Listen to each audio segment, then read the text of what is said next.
Yang tadi saya dokumentasi tapi lupa menyampaikan ke yang PMM ya, yang Merdeka Belajar, yang pertukaran itu. Oke, kita mulai. Bismillahirrahmanirrahim. Assalamualaikum warahmatullahi wabarakatuh. Alhamdulillah, Waalaikumsalam warahmatullahi wabarakatuh. Alhamdulillah semua bertemu dalam keadaan sehat walafiat. Hari ini, sekarang, tadi kita sudah ketemu ya di mata kuliah metodologi penelitian. Nah, yang sekarang ini mata kuliah biostatistik. Kebetulan mata kuliahnya di hari yang sama, di satu hari yang sama. Saya harap nggak enek lihat saya seharian ketemu gitu kan, nggak bosen gitu kan ya. Mungkin hanya beberapa minggu saja ketemunya, mungkin nanti di minggu-minggu berikutnya dengan dosen yang berbeda. Jadi mungkin kebetulan sekarang ketemu dengan saya terus gitu ya. Oke, tadi sudah saya prakata di awal di apa metodologi penelitian, kalau antara biostatistik sama metodologi penelitian itu bersaudara ya, jadi satu kesatuan dalam penelitian. Nah, kalau medpen saya bilang itu proposalnya, kalau biostatistik tuh saya bilang bab hasil dan pembahasan. Nah, di hasil dan pembahasan itu ada perhitungannya, ya. Tapi untuk biostatistik ini dikhususkan ke penelitian yang bersifat kuantitatif. Kalau di kualitatif apa nggak pakai statistik, Bu? Saya bilang bukan nggak pakai ya, menggunakan tapi sederhana. Ya, contohnya cuma menghitung rata-rata, cuma itu aja. Atau menghitung jumlah. Tapi tidak sampai kompleks seperti kuantitatif yang harus menganalisis apa namanya? Uji. Nah, dalam statistik nanti banyak ujinya, banyak perbandingannya, banyak korelasinya. Nah, untuk di kualitatif tidak butuh itu, ya. Oke, ini bagian dari statistik ya, statistik deskriptif.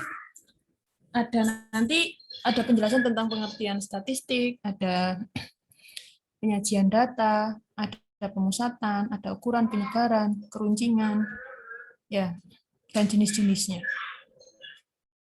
Ini slide yang oh, ini sudah slide yang ini. Oke.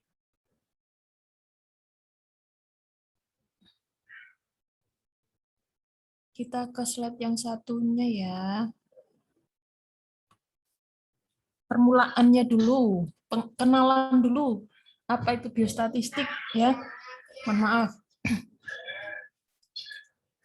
Oke, ini pada mulanya arti statistik diartikan sebagai keterangan yang dibutuhkan oleh negara dan berguna bagi negara. Misalnya nama, umur, jenis kelamin, dan jumlah keluarga. Jadi statistik itu kumpulan angka, baik hasil perhitungan maupun hasil pengukuran. Statistik itu hampir sama seperti matematika. Iya, statistik hampir sama seperti matematika. Tapi tidak se apa sekompleks statistik ya. Kalau matematika itu angka ya angka gitu kan. Tapi kalau di statistik angka itu bisa dikode. Angka itu berbicara, bisa menjelaskan atau menceritakan suatu keadaan. Nah, di dalam statistik ya. Angka 1 itu ada maksudnya, angka 2 itu ada maksudnya, angka 3 itu apa maksudnya, itu di statistik.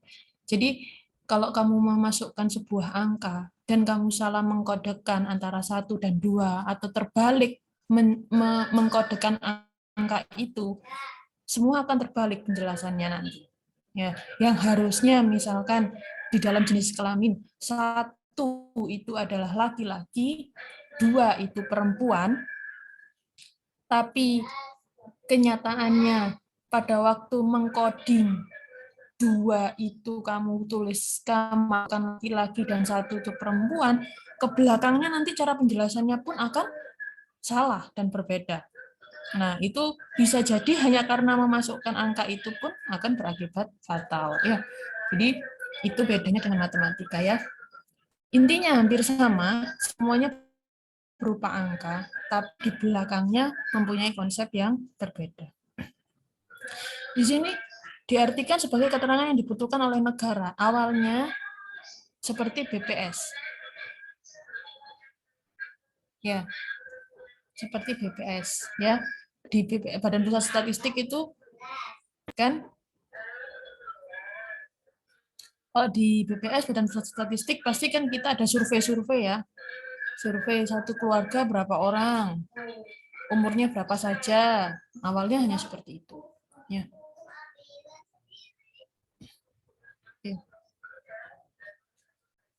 Kemudian ini contohnya. Ya, ada 4. Jadi berdasarkan 4 contoh di atas, semua didasari pada pengumpulan data. Data berisi semua informasi yang berawal dari pengamatan, hitungan, pengukuran, atau respon. Jadi tulisan-tulisan ini, kalau ada angka-angkanya, ya, kalau ada angka-angkanya,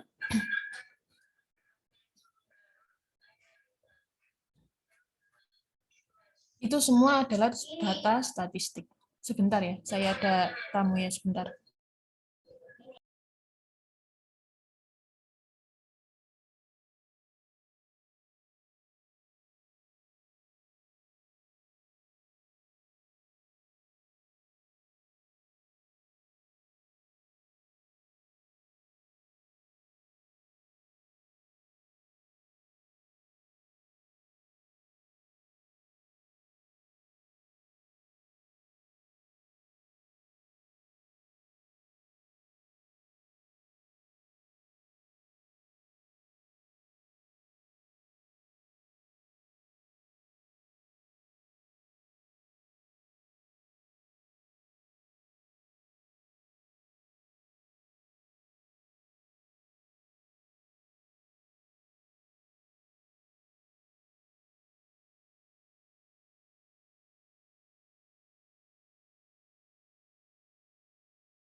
Oke, saya lanjutkan lagi. Di biostatistik, penulisan jumlah penduduk Indonesia 200.000 jiwa. Itu sudah masuk ke statistik. Tingkat kematian kecelakaan kendaraan bermotor di negara berkembang adalah 2,5%. Itu sudah masuk dalam statistik. Rata-rata umur awal menstruasi remaja yang tinggal di pemukiman kumuh adalah 12,4 tahun. Dinas Pendidikan mengatakan bahwa sebanyak 5.000 pelajar sekolah menengah sudah pernah merokok. Menurut kalian itu halah kayak gitu aja sudah dianggap statistik. Aku ya bisa gitu kan. But bukan penulisan, bukan hanya menulis angka itu. Tapi sebelum angka itu dituliskan, jumlah penduduk Indonesia 200.000 jiwa. Dari mana tahu kalau 200.000 jiwa, proses mendapatkan angka 200.000 jiwa itu yang dinamakan statistik.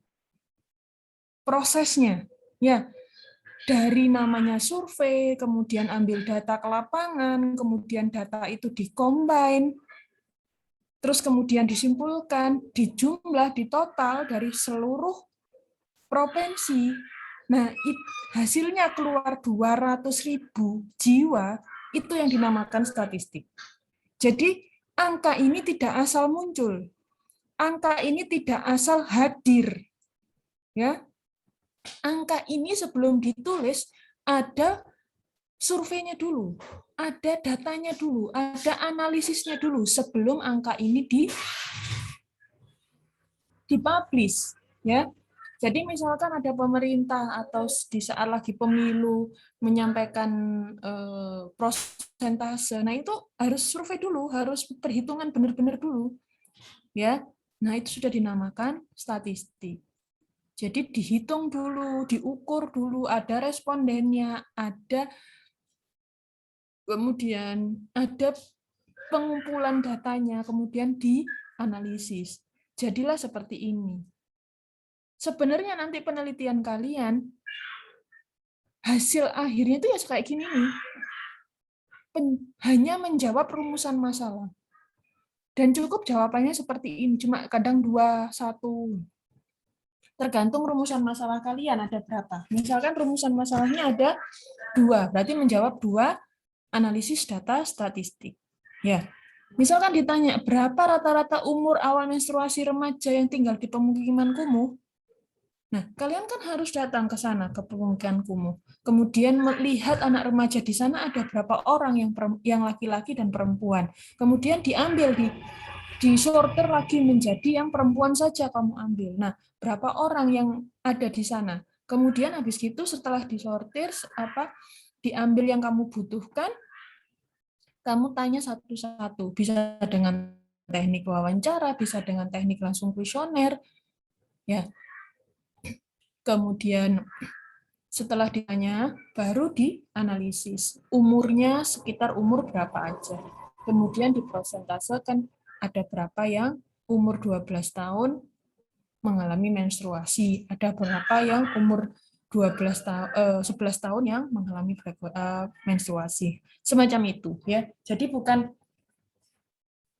Jadi melihatnya tidak hanya melihat cuma begitu aja kok sudah dikatakan statistik. Yes.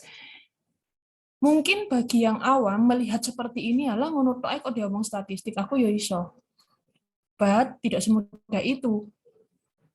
Yang dinamakan statistik sebelum angka ini dimunculkan, sebelum angka ini dipublish, itu harus ada pertanggungjawabannya. Ya. Dinas Pendidikan mengatakan bahwa sebanyak 5.000 pelajar sekolah menengah sudah pernah merokok. Mana datanya? Mana buktinya? Apa buktinya? Gitu kan. Misalkan ini di daerah Surabaya, gitu kan? Mana buktinya daerah Surabaya kalau memang benar-benar ada 5.000 pelajar merokok? Dari mana? Apa yang kamu lakukan? Data dari mana? Nah, itu harus dipertanggungjawabkan. Ya, makanya saya bilang jangan memanipulasi data. Oke, kita ke pengertian data di sini. Nah, data itu penting ya. Data itu sekumpulan informasi yang biasanya berbentuk angka dalam statistik ya, yang dihasilkan dari pengukuran atau perhitungan. Nah, di dalam statistik itu ada 4 skala data. Yang pertama ada nominal, yang kedua adalah ordinal, yang ketiga itu interval, dan yang keempat adalah rasio.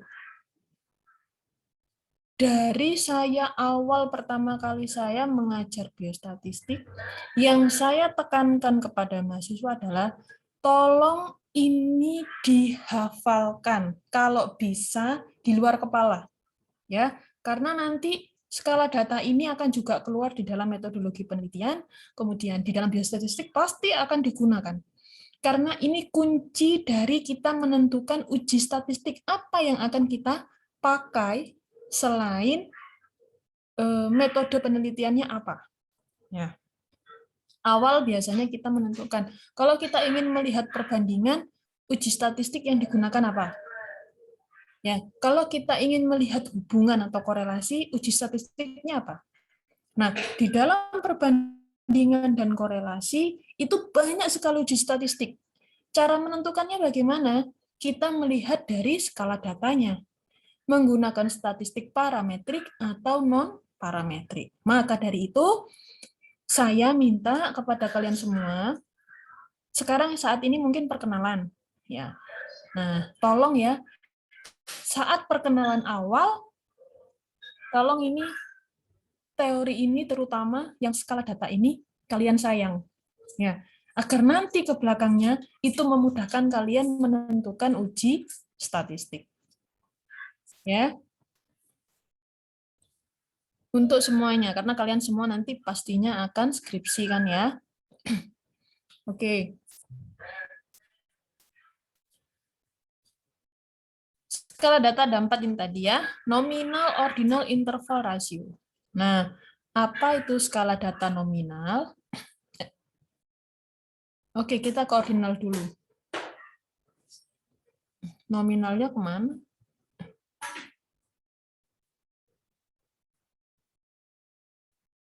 Oke, nominalnya hilang. Nah, skala data nominal, saya jelaskan ya. Skala data yang berupa kode, ya.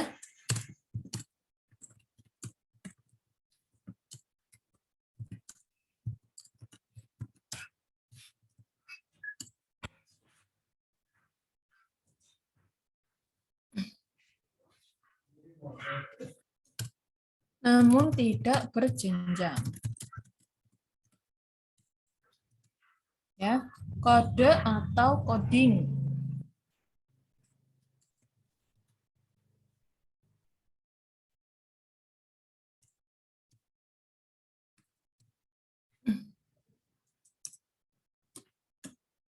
Misalnya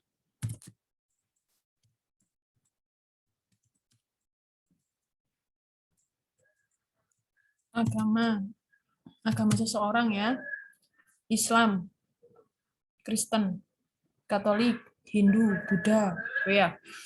Itu masuk ke dalam skala data nominal. Kemudian pekerjaan. Kemudian jenis kelamin.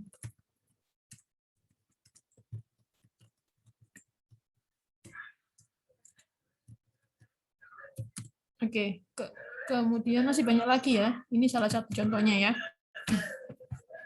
Oke, apa maksudnya Bu skala data yang berupa kode atau coding namun tidak berjenjang? Jadi gini, semua dalam statistik itu harus berupa angka. Nah, di saat kamu penelitian mengambil data, ya, kemudian kamu sudah mendapatkannya, salah satu faktornya adalah agama, pekerjaan, atau jenis kelamin.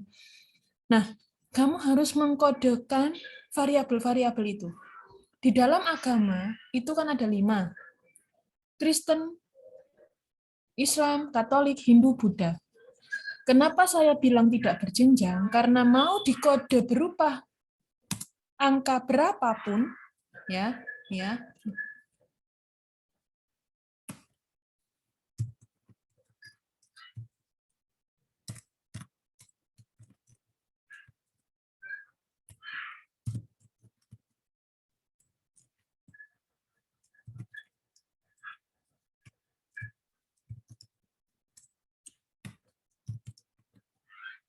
Mau dikode berupa angka berapapun,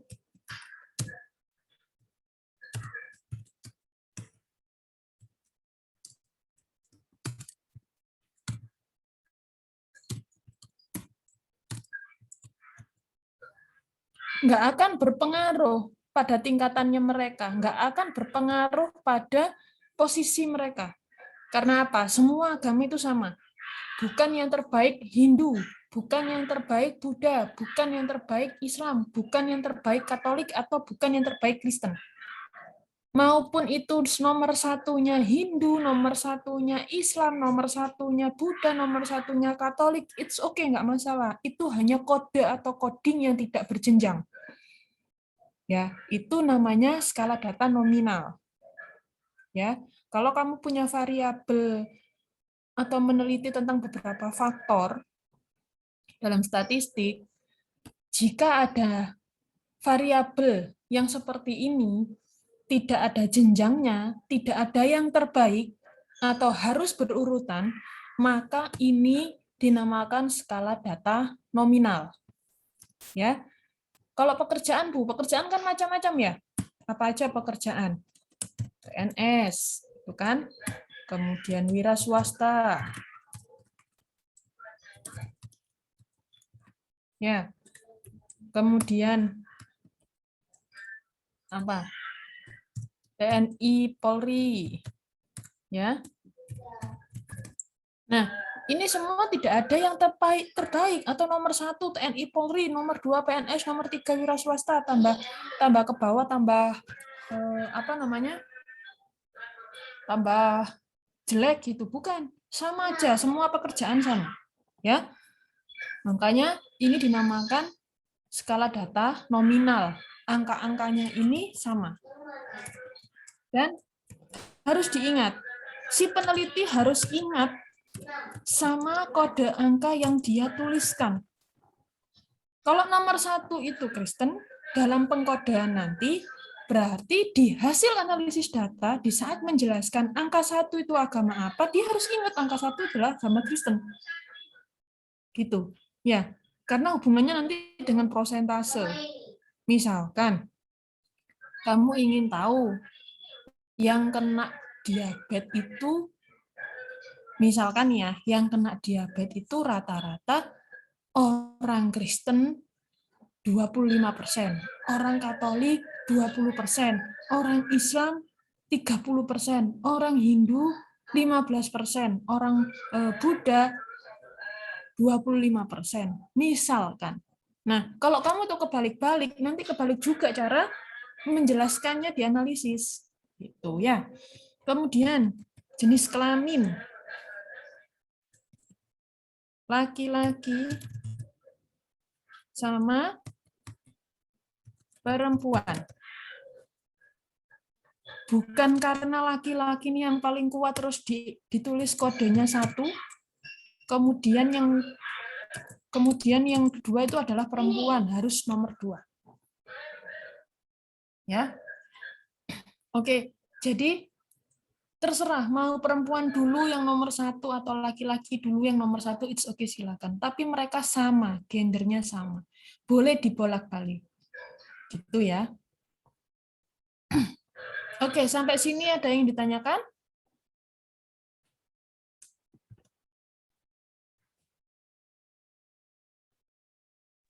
Saya belum, Bu.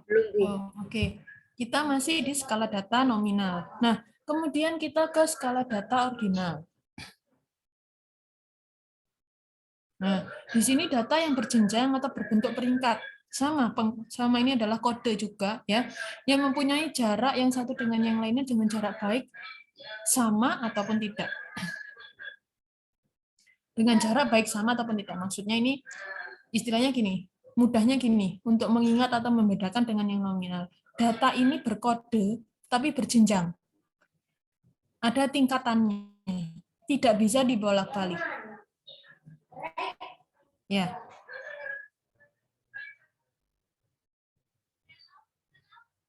Itu ya.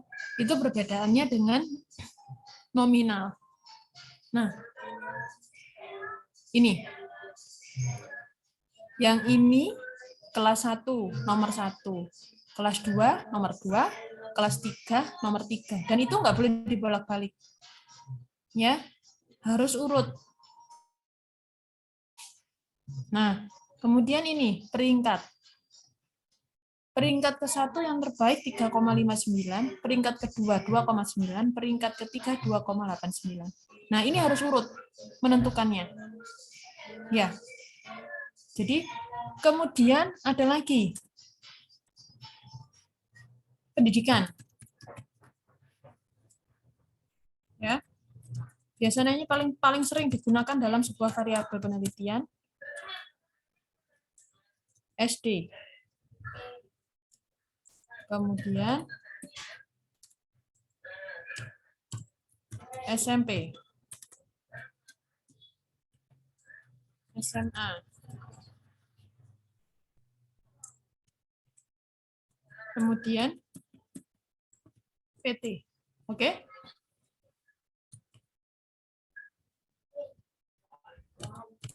Nah, ini SD, SMP, SMA, PT, cara mengkodenya 1, 2, mereka berjenjang, harus urut, ya, tidak boleh dibolak-balik. Kenapa? Karena sebelum ke SMP harus SD dulu, sebelum naik SMA harus SMP dulu, sebelum perguruan tinggi ya harus SMA dulu. Jadi tidak bisa dibolak-balik. Ini pasti urut. Nah, ini namanya skala data ordinal. Ya. Yang dibutuhkan nanti untuk masuk analisis data biostatistik atau nanti kita menggunakan SPSS, ini itu yang dimasukkan adalah angka-angkanya. Ini 1, 2, 3, 4. Jadi kalau variabelmu banyak, mulai dari jenis kelamin, terus tadi yang di awal sebelumnya apa? Kemudian ada agama, pekerjaan, jenis kelamin, kemudian ada pendidikan, misalkan di dalam penelitianmu ada 4 ini masuk, unsur ini masuk, dan semua kodenya sama, 1, 2, 3, 4, 1, 2, 1, 2, 3, 4, 1, 2. Ya.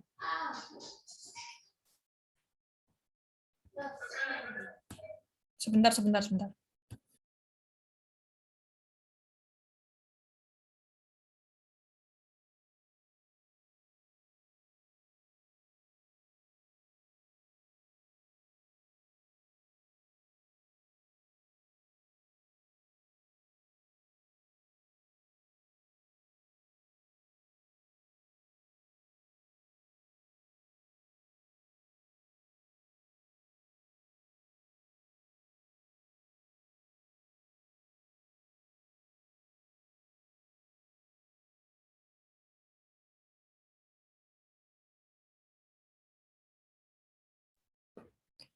Oke. Ini saya masuk lagi ke sini. Nah, angka-angka ini kan sama ya. Tadi saya ulang lagi ya. Antara nominal sama ordinal tadi angka 1, 2, 3, 4 kan sama ya. Nah, yang paham ini angka nominal atau ordinal itu adalah kalian. Nanti hubungannya dengan analisis data statistik yang di akhir, di hasil. Ya. Apa yang menentukan itu ordinal, apa yang menentukan itu nominal, penjelasan nanti hubungannya di pembahasan. Itu ya. Pembahasan itu kalau dalam skripsi itu di bab 5, 6 ya, pembahasan, hasil dan pembahasan. Itu berguna banget di situ nanti dan berguna banget untuk menentukan uji statistik apa yang digunakan. Nah, kemudian seperti yang saya bilang tadi di awal, ada interval sama rasio. Nah, di sini kebetulan saya tulis tidak memiliki nol mutlak dan rasio itu memiliki nol mutlak. Nah, gimana sih maksudnya gitu kan? Oke, yang paling mudahnya saya langsung menyampaikan bahwa interval itu nggak memiliki nol mutlak. Jadi interval sama rasio ini dua skala data yang hampir sama, bedanya hanya yang tidak punya sama yang punya nol mutlak. Jadi gini, kalau misalkan kalian ya punya data tentang berat badan, nah, berat badan bayi baru lahir itu kan kalau 2,5 kg itu batas minimal bahwa dikatakan dia normal ya. Kemudian kalau di bawah 2,5 berarti dia gizi buruk ya, atau istilahnya berat badan bayi lahir rendah gitu kan. Nah, di dalam skala data statistik berat badan bayi lahir otomatis masuk ke dalam skala data statistik yang rasio. Kenapa? Karena rasio itu atau berat badan bayi lahir rendah itu tidak ada angka 0. Bayi lahir prematur ataupun tidak, itu pun masih ada berat badannya. Ya. Dan lahirnya itu tidak ada angka 0. Bayi lahir itu nggak ada angka 0. Ya.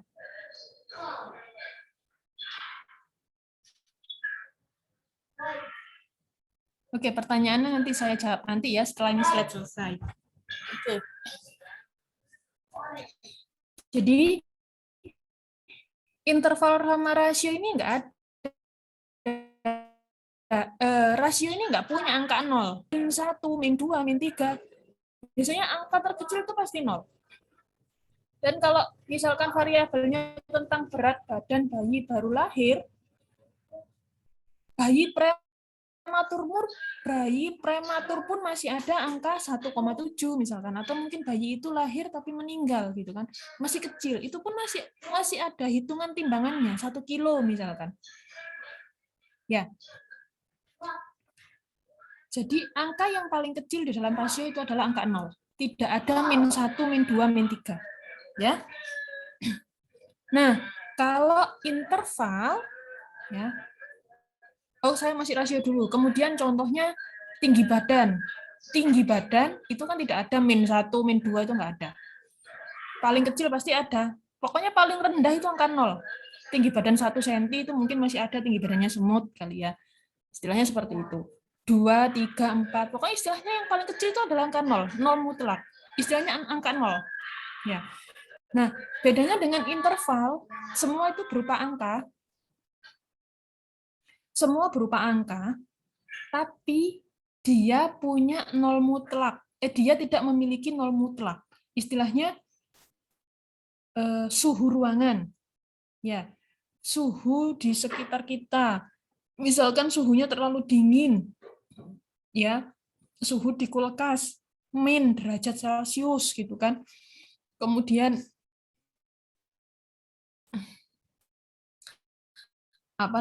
suhu di salju min berapa gitu kan. Pokoknya ada angka, variabel itu punya angka bisa mencapai angka min di bawahnya 0, berarti dia adalah interval. Kalau yang tidak memiliki angka min, dia tidak bisa mencapai angka min, berarti itu adalah skala data rasio. Gitu ya. Mudahnya seperti itu mengingatnya, ya. Dan interval rasio ini bukan angka kode. Jadi angka murni, mutlak murni miliknya orang tersebut. Kalau agama, kayak tadi ya Kristen, saya kasih kode angka 1. Biar bisa berubah menjadi angka. Tapi kalau interval atau rasio, pure murni angka.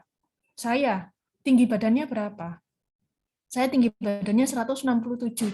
Ya sudah, 167 tidak bisa tidak dikodekan lagi. Pure murni 167 yang tertulis. Gitu.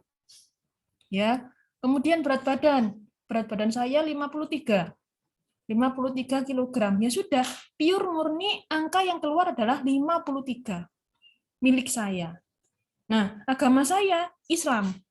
Di sini karena Islam itu bukan angka, jadi si peneliti mengkodekan bahwa agama saya di nomor 3. Nah, 3 itu dimasukkan ke dalam statistik. 3 itu apa maksudnya? Oh, 3 itu Islam. Saya tulis 2. Si peneliti menuliskan angka 2. Apa 2 itu? 2 adalah perempuan. Jadi saya punya skala data nominal, jenis kelamin saya 2 perempuan, kemudian agama saya 3 Islam. Dan tinggi badan saya di skala data rasio 167, berat badan saya di skala data rasio 53. Seperti itu. Ya, jadi satu manusia ini, satu responden ya bisa memiliki skala data yang bermacam-macam dalam sebuah penelitian. Tergantung pengkodaannya dan apa yang mau kamu ambil dari manusia tersebut atau dari responden tersebut. Kalau saya barusan menjelaskan, yang mau saya ambil atau yang saya butuhkan dari responden saya adalah tinggi badannya, berat badannya, misalkan ingin tahu ini ya, ideal atau tidak, dia ideal atau tidak gitu kan. BMT-nya, pengen tahu BMT-nya. Nah, kan yang dibutuhkan tinggi badan, berat badan ya. Kemudian pengen tahu misalkan kadar kolesterolnya, kadar diabetes, gula darahnya, kemudian apa yang biasanya diingin tahu kan itu bisa kamu cari dalam satu responden itu dan kamu skala datakan. Nah, skala data itulah yang menentukan kamu mau menggunakan uji statistik apa. Ya. Di dalam statistik ada banyak. Nanti kamu menentukan nominal parametrik atau non parametrik ya. Oke, sampai sini tentang skala data. Ada yang ingin ditanyakan?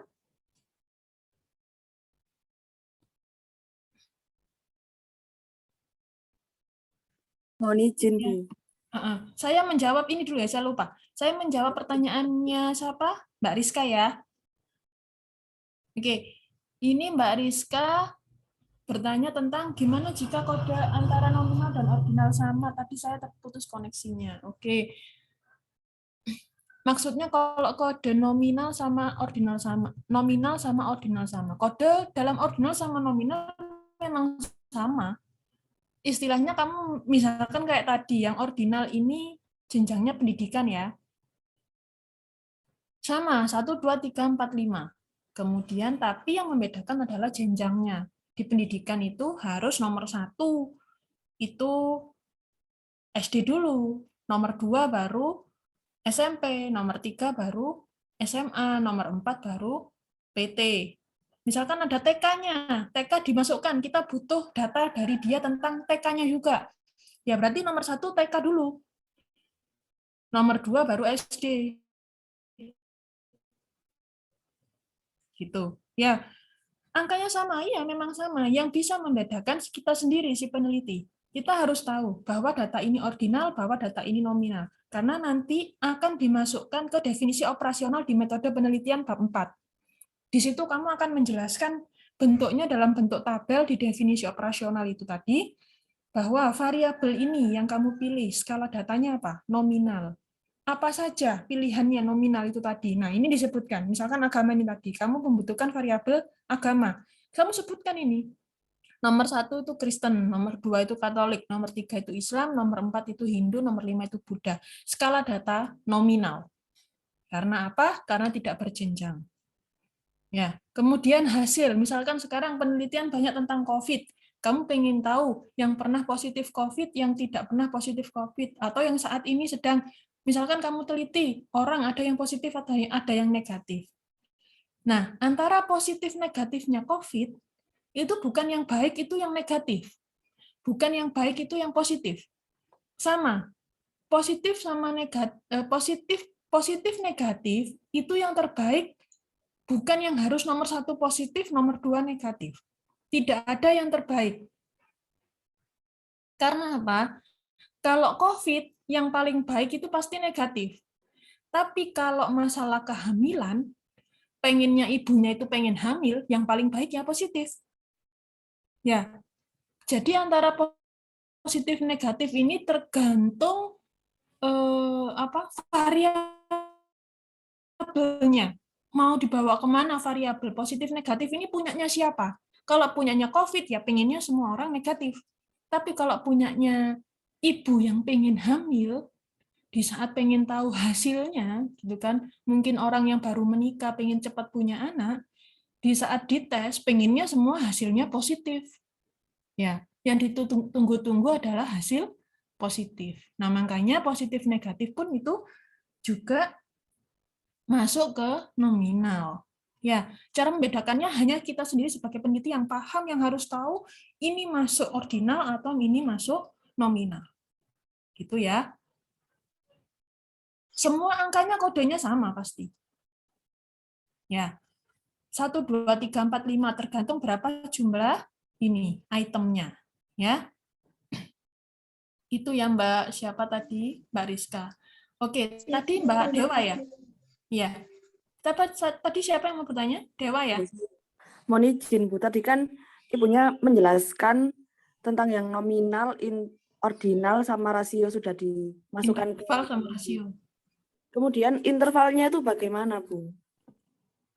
Interval. Satu datanya itu. Interval itu suhu. Yang interval itu yang mempunyai angka di bawah 0. Min apalagi ya? Variabel yang mempunyai angka di bawah 0, yang min 1, min 2 gitu loh. Selain suhu udara.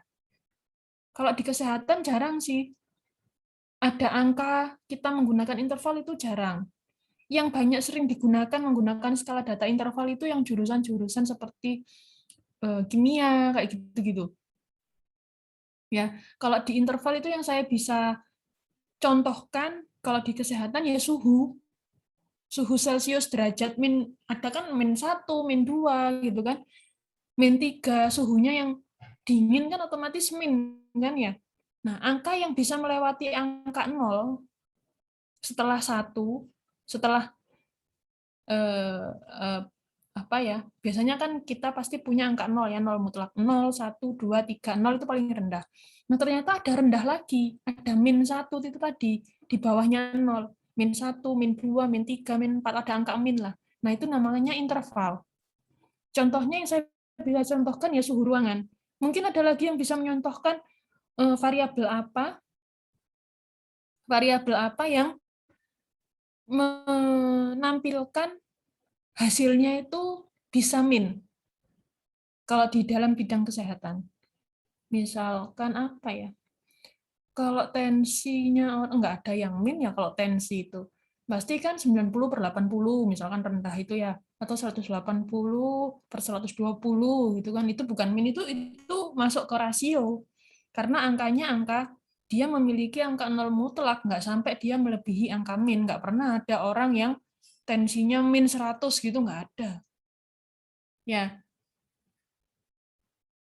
kalau yang interval mungkin bisa saya dibantu apa yang angkanya itu di bawah 0.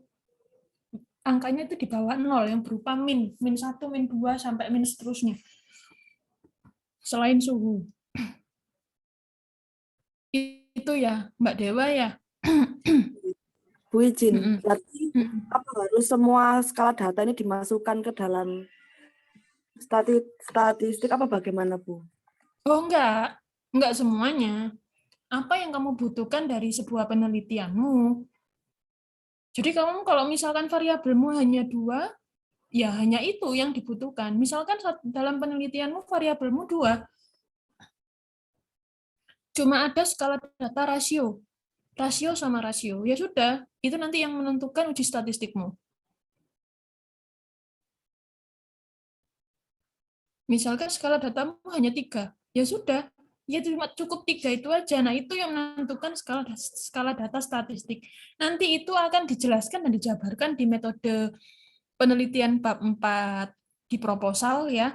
Itu di bab 4 itu kan bab metode penelitian. Nah, yang isinya ada 4.5 kalau nggak salah, di 4.5 itu nanti menjelaskan 4.5 atau 4.7 itu akan menjelaskan tentang definisi operasional yang isinya variabel kalian itu skala datanya apa. Nah, di situ. Tidak semua skala data ini harus dipakai. Dan bisa jadi semuanya ini masuk ke dalam penelitian kalian. Tapi biasanya untuk yang sarjana atau skripsi belum sampai menggunakan semua skala data. Kecuali analisis faktor, ya. Jadi ada penelitian yang namanya analisis faktor, faktor-faktor yang mempengaruhi. Nah, di faktor-faktor tersebut biasanya minimal itu ada 5 faktor. 5 variabel dalam sebuah penelitian. Itu banyak ya. Rata-rata kebanyakan variabel kalian itu 2, 3. 3 itu sudah banyak. Tapi kalau kalian benar-benar mau mengambil sebuah penelitian yang sampai analisis faktor atau faktor yang mempengaruhi, itu ada banyak faktor. Bisa jadi setiap faktor itu berbeda skala data. Ada nominal, ada ordinal, ada interval, ada rasio. Tergantung penelitian apa yang mau diteliti. Gitu ya, Mbak Dewa. Ya, Bu, terima kasih. Iya, sama-sama. Oke, kemudian ada pertanyaan dari Eka Indah. Izin Bu, kalau untuk usia itu apakah nanti masuk skala data ordinal atau rasio? Izin Ara. Oke, kalau usia, sebentar ya.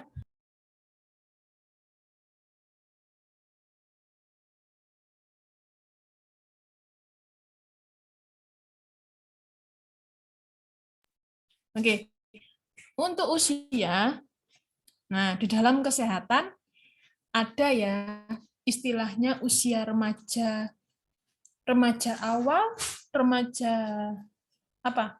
Kalau di kesehatan, kalau di kalian tuh ada remaja awal, remaja tengah, remaja akhir gitu ya? Atau dewasa awal, dewasa tengah, dewasa akhir gitu ya? Nah, sekarang yang menentukan si peneliti mau dijabarkan di dalam hasilnya berupa angka murni atau mau menjabarkan dalam hasil pembahasannya berupa kode. Misalkan kamu meneliti tentang anak remaja. Nah, kamu ingin membedakan antara remaja awal yang usianya sekitar 12 ya, atau 10 atau 12. Kemudian remaja tengah misalkan sekitar 13 sampai 15 gitu ya. Saya jujur saya tidak menguasai, tidak memahami tentang tingkatan remaja itu tadi. Kemudian ada remaja akhir sekitar 16 sampai 17 atau sampai 18 gitu ya. Mungkin ada yang paham teori itu di materi keperawatan yang lain, saya kurang paham ya. Misalkan ini, saya tulis di sini ya.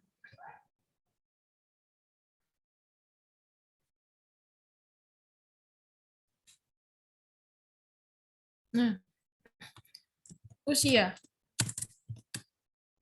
remaja. Jika ditulis hanya 13, 15, 14, 17, 18, 16, 15, 14, gitu kan. 16, 17, 14, 13. 1, 2, 3, 4, 5, 6, 7, 8, 9, 10. Oke, anggap aja saya ada 10 responden aja ya. Nah, misalkan ini mau kamu jelaskan berupa angka murninya, silahkan di pembahasan. Berarti ini masuk ke skala data rasio. Tapi jika yang ingin kamu bahas adalah tingkatan remajanya, di dalam teorinya kamu ya, di bab 2, karena di bab 2 itu isinya teori, 13 sampai 14 itu remaja awal. Misalkan ya, ini misalkan, saya sendiri, mohon maaf kurang memahami, 15 sampai 16 itu remaja tengah ya. Misalkan ini 17 sampai 18 itu remaja akhir. Nah, ini berarti harus kamu kode. Ya. 1, 2, 3. Masuknya ke, kalau angka ini yang kamu masukkan dalam perhitungan statistik, angka 1, 2, dan 3, ini namanya skala data ordinal. Ya, pertanyaan yang bagus. Dan ini sering salah maksud.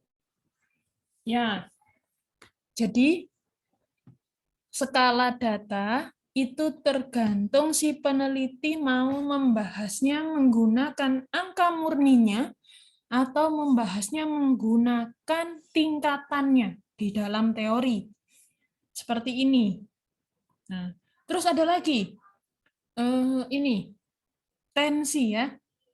Ya. Kalau orang ditensi, misalkan saya tensinya berapa ya? Kalau dikatakan rendah, itu berapa per berapa ya? Segini ya?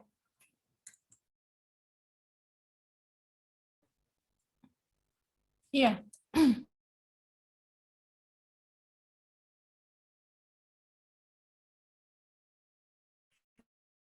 Tensinya seseorang dikatakan rendah.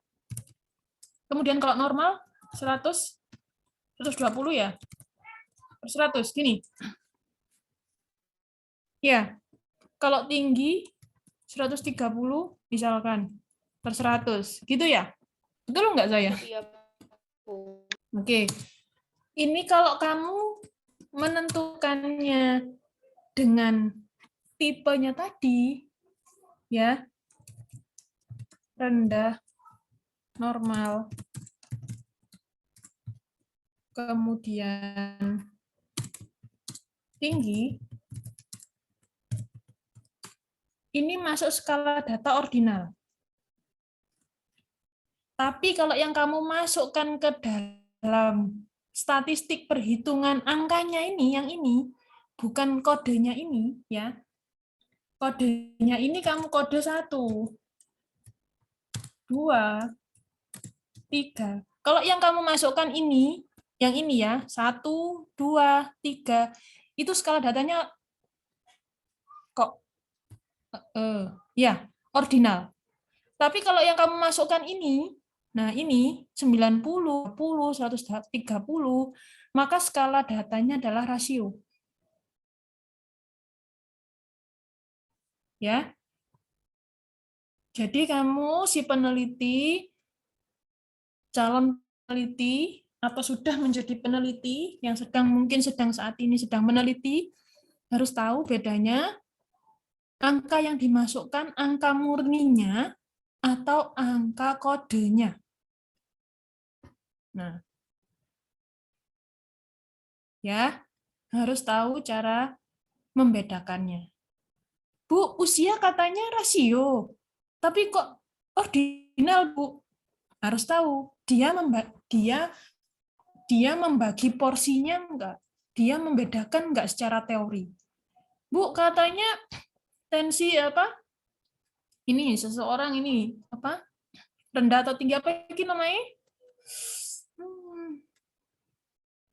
Ya, ingin tahu dia rendah atau normal atau kenapa? Siapa Tekanan yang ngomong? Tekanan darah. darah, ya. Ingin tahu tekanan darah? Sampai ke ero, Bu Citra. Rek. Oke, ingin tahu tekanan darah seseorang? Yang kamu mau tulis di aplikasi statistiknya nanti atau perhitungan statistiknya nanti, itu yang mana? Yang ini berupa angka murninya ini, nanti dibahasnya berupa angka murni juga, atau yang ini, yang kamu masukkan, keterangan rendah, normal, sama tinggi. Nah, nanti beda, cara pembahasannya pun juga akan beda. Ya, itu ya. Oke, sampai sini tadi siapa yang bertanya ya?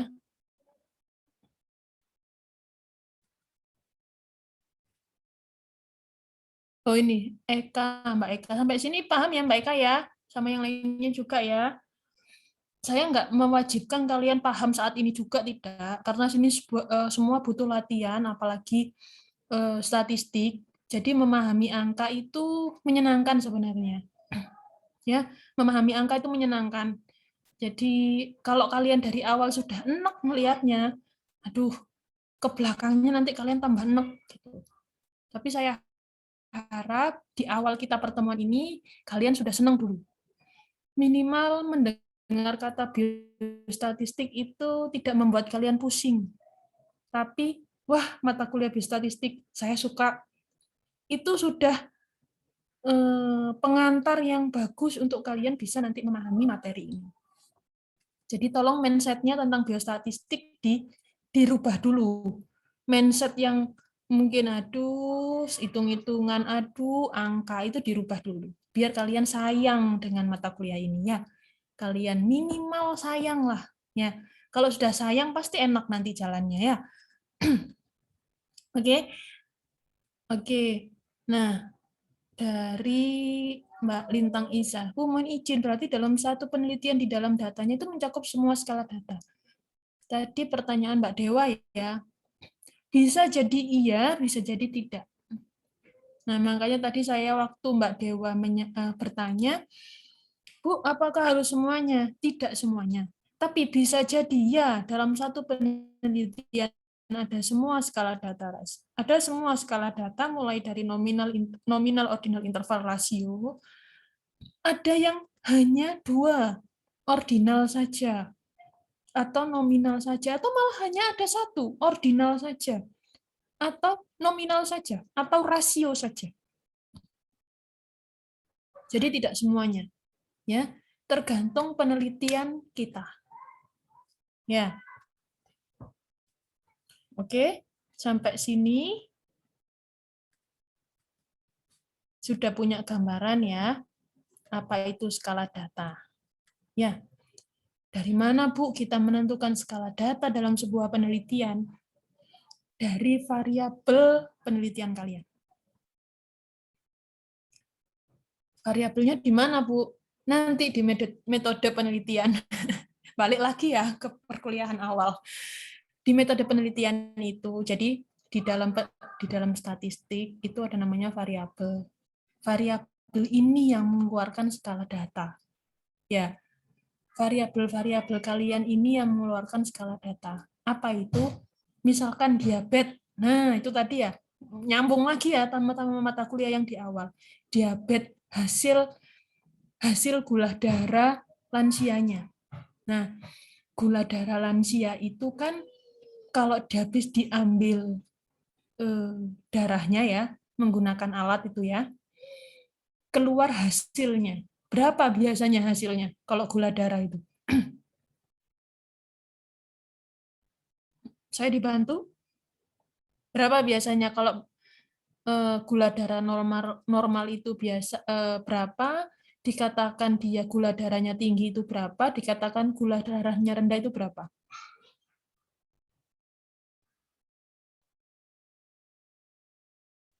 Itu kan hasilnya kalau saya dilihat di lab itu kan berupa angka, ya kan? Ya. Nah, kalau yang dibutuhkan tadi dalam penelitian contoh judul yang saya sampaikan tadi tentang diabetes sama lansia, itu yang dibutuhkan adalah angkanya misalkan 8, 9, 10 gitu ya. Berarti dia dikatakan skala data rasio. Tapi jika yang kamu butuhkan adalah hasilnya keluar, yang saya butuhkan adalah dia normal, kurang gula, atau gulanya lebih, berarti yang kamu tulis adalah skala data ordinal. Itu tadi ya. Jadi variabelnya tentang diabetes. Nah, kemudian lansia. Lansia yang bagaimana yang kamu ingin tahu? Ya kan? Lansia itu kan ada berapa macam tipe ya. Kalau setahu saya, tapi saya nggak ingat ininya, apa batasannya. Ada lansia awal gitu kan. Ya kan sama kayak remaja kan. Ada yang lansia apa? Ada lansia awal atau pralansia menyampaikannya itu. Kan ada tingkatannya itu, yang umur 60 sampai 65 itu dikatakan lansia apa. Kemudian 66 sampai 70 itu apa. Terus 70 sampai 80 dikatakan lansia yang bagaimana. Kemudian 80 ke atas itu lansia yang bagaimana gitu kan. Nah, itu kan cara treatmentnya kan mungkin berbeda ya antara beberapa lansia dalam dunia kesehatan. Nah, usia lansia itu rasio. Usianya misalkan 60, 65, 70, 75.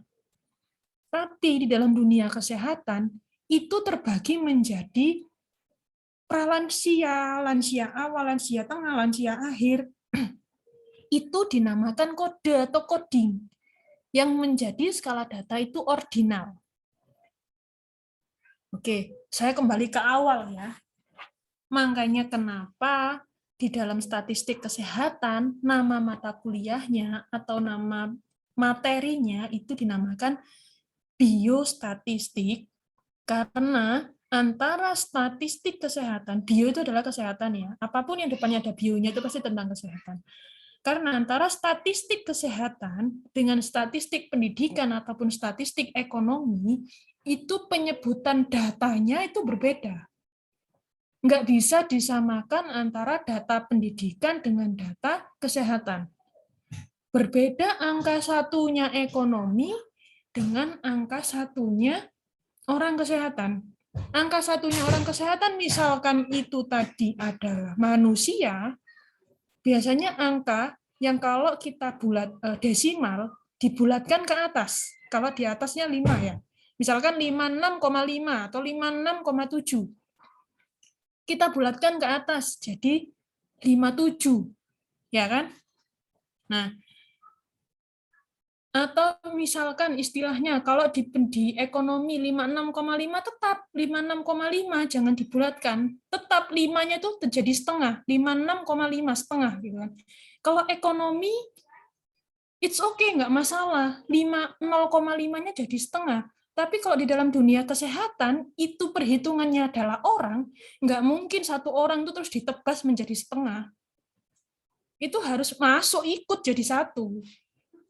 Ya, jadi makanya ada perbedaan perkuliahan statistik antara ekonomi dengan kesehatan. Karena sampelnya atau respondennya itu kebanyakan berkaitan dengan manusia. Ya, ada angka separuh atau 0,5 itu digabungkan atau dibulatkan, itu maksudnya agar misalkan respondennya manusia itu tidak tertebas menjadi setengah, nggak mungkin ya, dihilangkan menjadi setengah itu nggak mungkin, ya sudah itu dianggap satu gitu ya. Misalkan teknik sampling ya, hasilnya 56,5, ya berarti dibulatkan ke atasnya menjadi 57 orang, tidak bisa dihilangkan menjadi 56 orang, karena yang setengahnya ini tadi itu orang.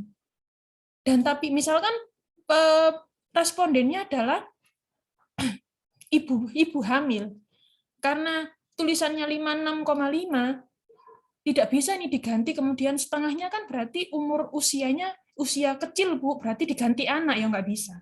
Ya namanya ibu hamil, respondennya tetap ibu hamil, karena hasilnya setengah terus diganti anak gitu ya nggak bisa. Ya, tetap itu dibulatkan jadi satu dan tidak bisa ditebas. Tapi kalau itu ilmu ekonomi atau keuangan, 56,5, angka 5 itu berharga bagi orang ekonomi. 0,5. Karena apa? Itu berupa misalkan itu uang. Ya, selisih gitu kan. Itu beda lagi, tidak boleh dibulatkan. Kalau dibulatkan melebihi. Kalau dikurangi berarti korupsi, istilahnya seperti itu. Ya, makanya dinamakan mata kuliah ini biostatistik. Kalau di ekonomi ada namanya statistik ekonomi. Di pendidikan ada namanya statistik pendidikan. Seperti itu. Ya. Karena kita lebih banyak berhubungan dengan manusia. Kemudian hasil-hasil rekam medis kesehatan yang tidak boleh itu diganggu gugat. Istilahnya seperti itu. Misalkan tentang darah, tensi seseorang, nah itu sudah paten gitu kan. Misalkan nih dia tekanan darahnya normal, terus kemudian kamu rubah-rubah, hasilnya yang awalnya dia normal bisa jadi tinggi kalau kamu merubah angka-angka yang awalnya dia dari normal menjadi tinggi. Karena apa? Karena hasil analisis dari awal sampai akhir biostatistik itu semua berhubungan. Kalau kamu merubah salah satu saja itu akan merubah semuanya. Ya, itu ya. Itu namanya biostatistik. Itu namanya statistik kesehatan.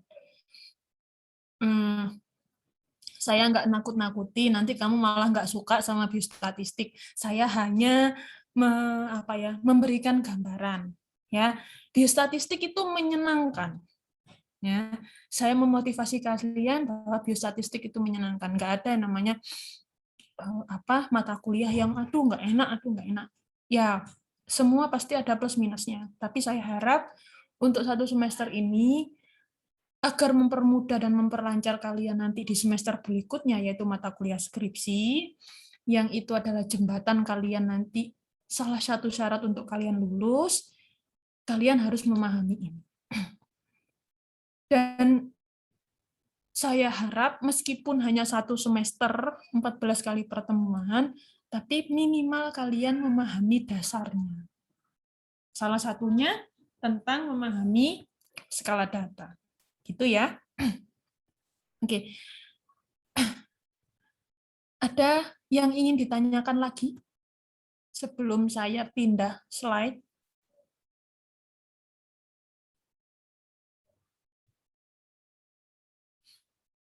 Oke, kalau nggak ada, saya memberikan gambaran tentang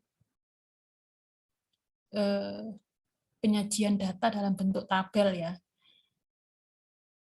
Ini nanti biasanya kalian sajikan di bab hasil. Nah, di bab hasil itu pasti kalian akan ketemu dengan tabel-tabel statistik. Nah, sebelum ketemu dengan tabel, kalian pasti bertemu dengan angka. Ya. Kalian ketemu tabel, tapi kalian nggak tahu memasukkan apa, gitu kan. Ya, angka yang kalian masukkan. Jangan pusing ya lihat ini. Ngelihat gini, aduh gitu, songkok kabeh sini. Jangan seperti itu. Ini menyenangkan bagi kalian. Karena apa? Saya mau mindset kalian tentang statistik, angka ini sesuatu hal yang menyenangkan. Ya. Angka-angka ini otomatis dan pasti kalian temui nanti pada waktu kalian skripsi. Dan angka-angka ini yang nantinya akan membantu kalian menghasilkan sebuah data. Satu orang responden akan menghasilkan banyak angka. Ya, bisa jadi 10, bisa jadi 12, tergantung variabelnya. Bisa jadi cuma 2. Ya, misalkan kamu hanya pengen tahu berat badan sama tinggi badannya aja, berarti kamu hanya butuh 2 variabel atau 2 angka dari satu responden. Seperti saya tadi, tinggi badan saya 167, berat badan saya 53. Just it, cuma itu yang kamu butuhkan dalam satu responden, kamu tulis. Tapi ada berapa responden yang kamu hasilkan? Satu orang 2, tinggi badan sama berat badan. Berapa respondennya? 70 misalkan. Nah, berarti angka yang kamu harus dapatkan 2 kali 70, 140 kamu masukkan ke dalam analisis data statistik. Dan itu harus urut, tidak boleh tertukar, karena bisa salah persepsi. Saya 167 dan 53, kemudian Vita misalkan 165 dan 55. Kemudian itu tertukar cara naruhnya antara responden 1 dan responden 2, fatal akibatnya. Atau misalkan kalau mungkin yang saya sebutkan barusan, tinggi badan sama berat badannya hampir sama ya. Tapi kalau misalkan tinggi badan dan berat badannya yang agak jauh, misalkan dari 150 tinggi badannya, berat badannya 55. Ketuker. Analisisnya nanti berbeda. Hasilnya juga berbeda dan akan mempengaruhi hasil akhir. Nah, cara penjelasannya itu. Ya, angka-angka ini kita anggap jembatan kita untuk menuju hasil penelitian yang membantu kita. Dan saya yakin semua nanti akan bertemu dengan angka-angka ini. Kalau ini belum angka desimal ya, ini masih angka murni. Nanti pasti akan banyak yang berupa angka-angka desimal, apalagi orang kesehatan. Tadi itu seperti mungkin berat badan yang menggunakan digital, atau gula darah, atau kolesterol, atau istilahnya tekanan darah dan sebagainya, hasil-hasil rekam medis dan sebagainya. Ya, ini saya nggak akan terlalu banyak menjelaskan ini karena ini berupa perhitungan manual ya. Saya hanya memberikan gambaran aja. Saya yakin semuanya sudah bisa untuk menggunakan rumus kelas interval. Ya. Karena waktu SD, waktu SMP atau SMA sudah diajari di matematika menghitung kelas interval. Ya. Yang nantinya akan seperti ini. Yang jumlahnya 10 sampai 19 itu ada 1. Frekuensinya 1. Yang jumlahnya 20 sampai 29 ada 6. Nah, ini rumusnya. Ya. Ini bisa kalian pelajari dan sangat mudah. Ya. Tapi sekarang ada lebih mudah lagi, aplikasi data statistik yang namanya SPSS. Oke. Ini saya anggap sudah selesai ya, materi yang ini. Dan saya minta untuk semuanya, tidak ada terkecuali, saya harap laptopnya sudah ada aplikasi SPSS. Karena di minggu-minggu berikutnya, kita akan lebih banyak praktek dengan aplikasi tersebut. Ya, Bu nggak punya laptop, saya tidak mengharuskan kalian punya laptop. Bisa laptop itu pinjam ke kakak, ke saudara, atau mungkin ke adik kelas dulu sebentar gitu kan, untuk izin aplikasi SPSS itu ada di laptop mereka biar mudah digunakan untuk kalian praktek. Ya, misalkan Bu, rumah saya jauh, tidak dekat dengan teman-teman yang punya laptop. It's okay. Nanti saya akan berusaha membuat video tutorial tentang gimana caranya menggunakan aplikasi statistik dengan SPSS. Karena apa? Semua perhitungan data kalian nanti pada waktu skripsi hampir 95% menggunakan SPSS.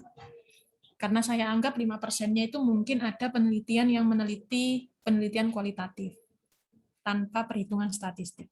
Ya. Jadi semua itu kalian usahakan. Kalau memang tidak ada dan tidak bisa, sudah berusaha, usaha yang benar ya, bukan males-malesan ya, kata Bu Citra nggak apa-apa, nggak punya laptop aja. Sebenarnya kalau mau usaha ada pinjem nih, tapi karena males, biarlah aku nanti lihat ini aja lah, lihat tutorialnya aja. Semua kalau lihat tutorial pun bisa, hanya lihat. Tapi untuk mempraktekkannya, itu yang dibutuhkan. Saya nggak pinter ya, lihat saya tuh nggak pinter bikin kue. Saya nggak bisa. Di saat ada tutorial bikin kue, saya seneng. Wah, cuma gitu aja, beli tepung, ini, dan sebagainya. Tapi di saat saya mau praktek dan berusaha memenuhi tutorial itu, kewalahan minta ampun saya. Karena saya tidak terbiasa. Hanya cuma lihat tutorialnya saja, tapi saya tidak praktek. Dari situ saya merasa saya tidak mampu, gitu kan.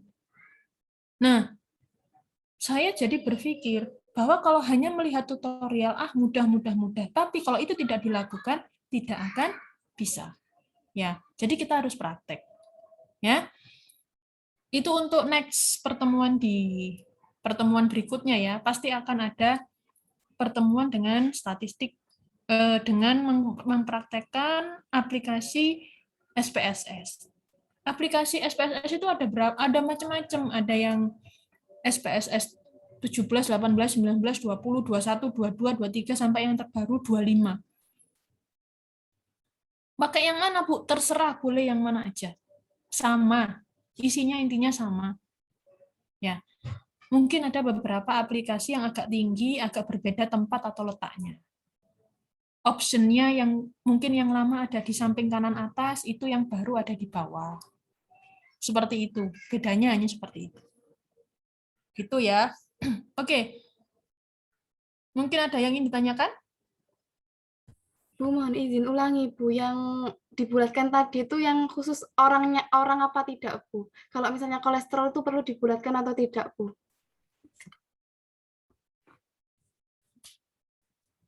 Yang dibulatkan. Oh, angka. Oke. Kalau itu ini ya, apa namanya? Seperti tadi saya bilang antara pendidikan sama ekonomi sama kesehatan gitu ya. Kalau misalkan itu, ini kalau di aplikasi statistik SPSS ya, kalau misalkan itu berbentuk orang, itu dibulatkan. Kalau kolesterol, jadi kalau kolesterol, misalkan itu data itu 0,5 itu mempengaruhi tingkat kolesterolnya, dia akan tambahkan sedikit. Misalkan tuh nilai tertinggi kolesterol itu misalkan nih ya, 100 gitu kan. Angka maksimumnya, kalau normal itu berapa kolesterol ya? Angka maksimum normal. Di bawah 200, Bu, normalnya. Nah, di bawah 200. Terus hasilnya itu 199,5. Misalkan nih ya, misalkan. Terus kamu bulatkan, yang harusnya dia kan masih normal ya. Kamu bulatkan menjadi 200, akhirnya dia dianggap tinggi gitu kan. Nah, itu jangan dibulatkan. Ya, itu tetap di angka itu. Jadi yang bisa menentukan, yang membulatkan itu kita atau si peneliti sendiri yang tahu variabel ini masuk kemana. Yang kalau itu variabelnya sangat berpengaruh sekali dalam hasil analisis kita, kalau itu orang, ya satuan orang yang tidak bisa dipecah atau ditebas menjadi setengah, itu harus dibulatkan. Tapi kalau itu berupa angka murni, yang itu mempengaruhi jika dibulatkan, yang hasilnya akan menjadi tinggi atau menjadi tambah rendah, maka itu harus tetap angka itu angka murni. Ya. Gitu. Sama kayak di ekonomi. Kalau ditinggikan berarti kelebihan, kalau dikurangi berarti namanya korupsi, gitu kan? Ya, makanya tidak boleh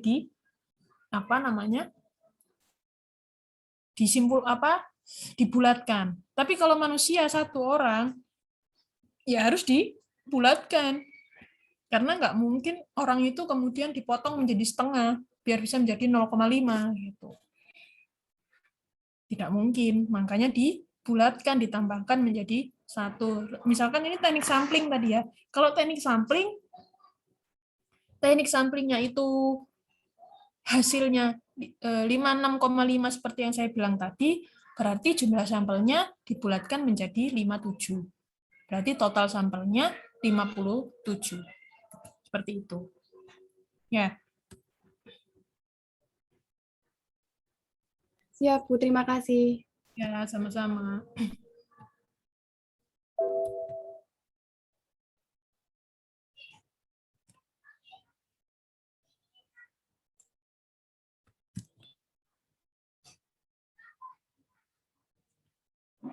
Oke. Dari mahasiswa UM Bengkulu mungkin ada yang ingin ada? Tadi siapa ya yang saya lihat? Ada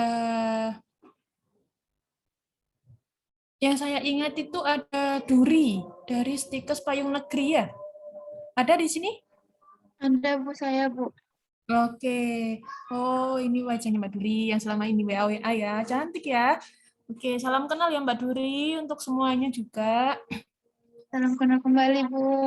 Nah, ini teman baru kita dari dari Stikes Payung Negeri, ya.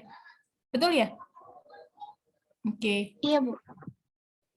Oke. Nah, Mbak Duri sudah masuk ke grup. Silakan yang mau berkenalan dengan Mbak Duri, monggo. Stikes Payung Negeri itu di mana, Mbak? Di Sumatera ya? Di Riau Bu, di Pekanbaru. Di Riau, Pekanbaru. Oh, ini teman kita dari Riau, Pekanbaru. Semoga ilmunya bermanfaat ya. Semoga menjadi pengalaman yang luar biasa untuk teman-teman yang belajar di Stikes Hang Tua Surabaya. Dan saya harap teman-teman yang lainnya saling mendukung. Misalkan ada tugas kelompok, jangan lupa dimasukkan teman-temannya yang dari Kampus Merdeka ya, program Kampus Merdeka. Ya. Oke. Sudah berkenalan dengan teman-temannya satu kelas ini? Belum Bu. Belum, oke. Boleh ya Mbak Duri memperkenalkan diri dulu ya. Saya manggilnya Duri Mandasari ini nama panggilannya Duri atau Manda atau Sari? Biasanya dipanggil Duri Bu. Duri, oke. Mbak Duri boleh kenalan dulu ya? Iya Bu. Terima kasih Bu. Sebelumnya salam kenal sama teman-teman. Saya Duri Mandasari, biasa dipanggil Duri. Saya mahasiswa dari Stikes Payung Negeri Pekanbaru, semester 7. Mohon bantuan untuk semester ini. Semoga kita bisa saling membantu dalam mata kuliah biosastik ini. Terima kasih. Oke. Terima kasih Mbak Duri. Terus yang lainnya, selain Mbak Duri, dari Universitas Bengkulu. Siapa ya? Saya lupa namanya. Ada?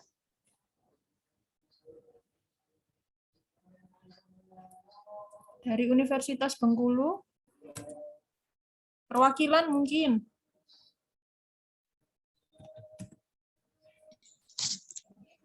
Assalamualaikum Ibu. Waalaikumsalam. Oh, ada Mbak Nurul Ihsani Faradila. Masya Allah, cantiknya. Oke, ini ada Mbak Nurul. Silahkan memperkenalkan diri. Ya, Assalamualaikum semuanya teman-teman. Salam sehat semuanya. Salam. Perkenalkan, saya Nur Isani Faradila dari Universitas Muhammadiyah Bengkulu. Sekarang semester 3 program studi kesehatan masyarakat. Ya, terima kasih Bu. Terima kasih Mbak Nurul. Terima kasih Mbak Duri. Oke, silakan mengucapkan welcome, selamat datang. Untuk perwakilan dari Stikes Hang Tua, siapa?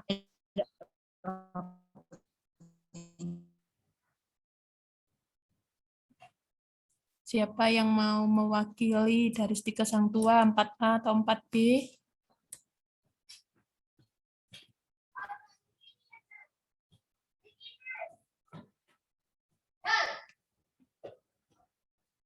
4A atau 4B mau mewakili mengucapkan selamat datang ke teman-temannya yang baru ikut di mata kuliah biostatistik. Saya tunjuk ya. PJMK-nya mana? Siap, Bu. Oke. Silakan PJMK-nya. Ya, siap, Bu. Selamat pagi, selamat sore, assalamualaikum warahmatullahi wabarakatuh. Selamat datang untuk teman-teman pertukaran Merdeka.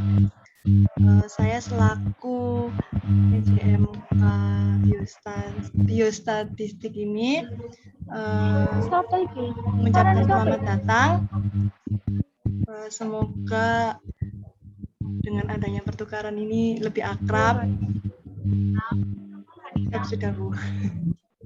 Oke, sudah. Oke. Terima kasih Mbak Hanina. Bu, izin menambahkan. Oke, silakan Siti Aisyah ya.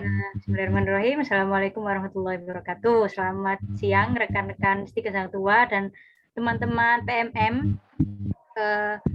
Mohon izin memperkenalkan diri sebelumnya. Nama saya Siti Aisyah dari salah satu perwakilan teman-teman S1 Keperawatan tingkat 4B. Saya ucapkan selamat datang dan selamat bergabung kepada teman-teman PMM. Saya sangat antusias dapat teman-teman baru dan juga kita udah satu grup di WA ya. Jadi mohon izin Bu, kalau sempat kemarin saya sudah kontak sama salah satu dari mereka, itu biar kita bisa saling tukar informasi juga kan kita pasti ada perbedaan budaya di situ. Soalnya kan kita sudah beda pulau ya Bu ya, otomatis dari segi bahasa daerah pun sudah berbeda. Jadi otomatis yang hanya kita pahami itu bahasa Indonesia. Seperti itu kan Bu. Mungkin dari segi bahasa daerah Jawa seperti kita mungkin sudah kebiasaan bilang nge, kalau yang di bahasa Jawa itu artinya iya ya. Ya Mbak Duri ya. Nah, itu jadi mungkin kalau di Riau sendiri kan beda. Kalau bilang iya itu apa bahasa daerahnya, kalau bilang tidak itu apa kan kayak gitu ya. Nah, itu mungkin ini Mbak Nurul Isani juga mungkin nyimak ya saya. Jadi nanti bisa mungkin kontak sama saya nggak apa-apa, nanti biar kita perluas ini sama-sama tukar informasi institusi atau informasi pendidikan lainnya seperti itu. Ini dari sama ya semester 7 atau bagaimana? Ada yang semester 3 ya, Mbak Nurul ini. Oh iya. Ini tadi semester 3, yang Mbak Duri tadi semester 7. Ya Bu. Jadi mungkin bisa saling tukar, kan otomatis kalau pertukaran mahasiswa itu pelajarannya itu pasti tidak sinkron ya dengan kita. Tapi di situ ada ada pengalaman baru yang kita tahu, yang kita ambil di situ. Jadi mungkin kakak-kakaknya ini yang PMM bisa menyerap banyak ilmu, mengambil banyak relasi dari sini, dimanfaatkan. Meskipun kita tidak bisa memungkiri bahwasanya corona ini COVID-19 ya sudah sangat meluas, tapi alhamdulillahnya sudah sedikit berkurang di Indonesia kan, sudah banyak laporan-laporan bahwasanya berkurang. Jadi kita syukuri saja dan semoga kita bisa benar-benar bertemu di luring atau offline secara tatap muka asli gitu ya. Kan kalau misalnya ketemu asli tuh benar-benar auranya tuh beda gitu loh ya. Ya sudah, mungkin itu saja dari saya, perwakilan dari teman-teman. Mungkin saya juga bukan PJMK di sini, tapi saya tertarik untuk dapat teman relasi, memperbanyak relasi, memperluas seperti itu. Mungkin terima kasih Bu Citra atas waktunya, Mbak Duri dan teman-teman lainnya. Enjoy. Selamat siang. Wassalamualaikum warahmatullahi wabarakatuh. Waalaikumsalam warahmatullahi wabarakatuh. Oke, terima kasih untuk perwakilan dari Stikes Sang Tua, ada Mbak Nina sebagai PJMK, juga Mbak Siti Aisyah sebagai perwakilan dari tingkat 4 yang sudah welcome dengan teman-temannya yang baru dari Universitas Muhammadiyah Bengkulu, juga dari Stikes Payung Negeri. Ada mungkin dari universitas lain yang belum saya sebutkan, tapi seingat saya itu ada 5 orang ya. Ada Mbak Duri sendiri sama dari Stikes Payung Negeri dan Universitas Muhammadiyah Bengkulu. Mungkin ada yang lainnya yang belum saya sebutkan. kalau sudah saya sebutkan universitasnya, mungkin perwakilan tadi ya. Kalau dari yang Stikes Payung Negeri diwakilkan Mbak Duri, yang dari Universitas Muhammadiyah Bengkulu diwakilkan sama Mbak Nurul, gitu ya. Oke, selamat datang, welcome, enjoy, gitu kan. Nah, Bu Citra juga bisa tuh dibantah atau mungkin diberi masukan cara pengajarannya bagaimana, mungkin ilmunya yang kurang atau bagaimana, silakan diberi masukan, boleh ya. Oke, karena mahasiswa sekarang itu saya yakin semua lebih pintar ya. Saya yakin semua ilmunya lebih dari dosen-dosennya. Hanya saja belum berani up gitu. Nah, saya menganggapnya kalau kita kuliah itu kita adalah partner, ya. Lebih nyaman dianggap partner karena kita lebih enjoy untuk berdiskusi, gitu ya. Oke, yang ini saya stop share, saya akan berpindah ke materi yang berikutnya. Oke, yang tadi yang saya sudah sharekan ternyata nggak jadi, nah ini saya ulang. Oke. Sebenarnya sama, kita masih di dasarnya aja, ada apa saja statistik itu.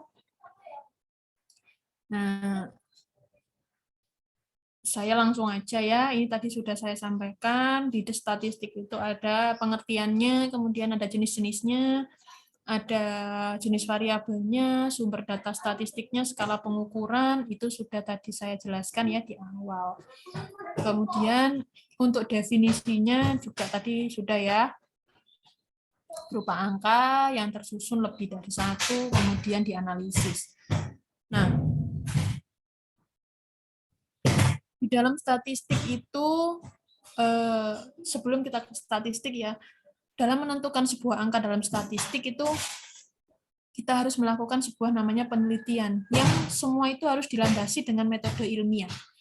Ya. Sebelum kita menentukan atau mengeluarkan data statistik, itu harus berdasarkan fakta. Data yang reliabel, valid, dan teori yang relevan. Kemudian sifatnya itu harus universal, objektif, jujur, logis, kritis. Jadi datanya itu tidak ada yang data manipulasi, tidak ada data yang abal-abal, datanya ngawur, tidak ada data yang tidak ada teorinya. Semua data itu pasti ada teorinya. Contoh, tinggi badan berat badan, ada teori BMT-nya. Contoh, tekanan darah, ada teorinya.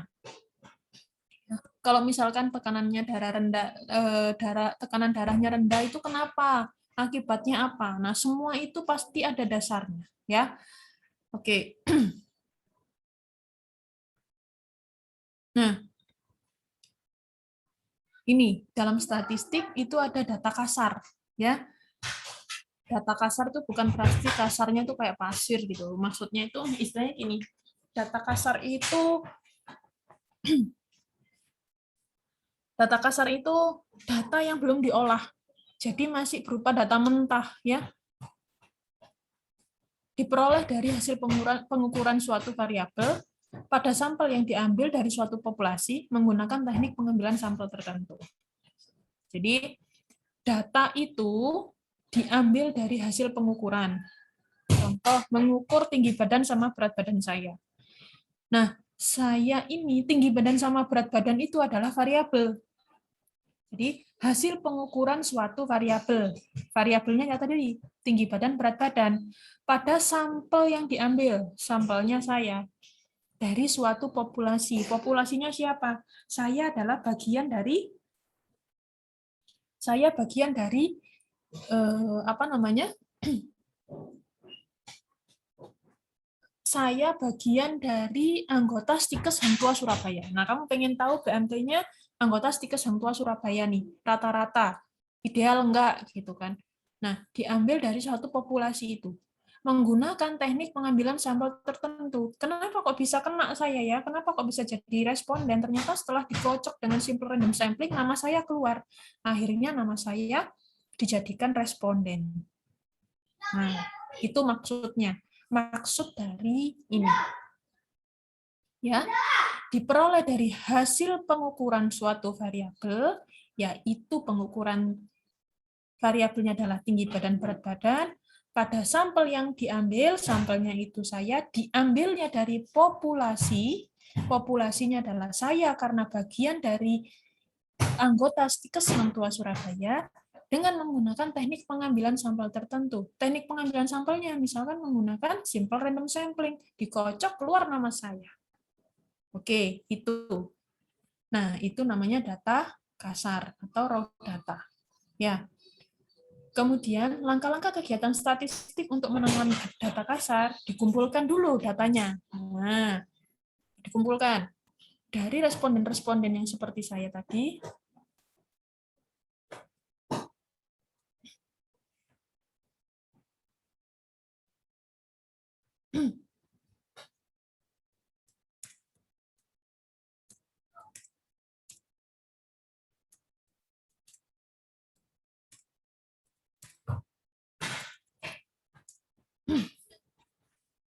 Langkah-langkah kegiatan itu tadi, data-data yang kamu ambil dari perorangan di data Stikes Hang Tuah itu tadi, dikumpulkan. Misalkan anggota Stikes Hang Tuah dengan teknik pengambilan sampel, dengan penggunaan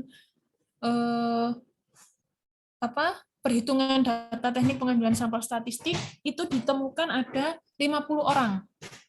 Nah, 50 orang ini, salah satunya adalah saya. Kemudian ada beberapa orang yang lain.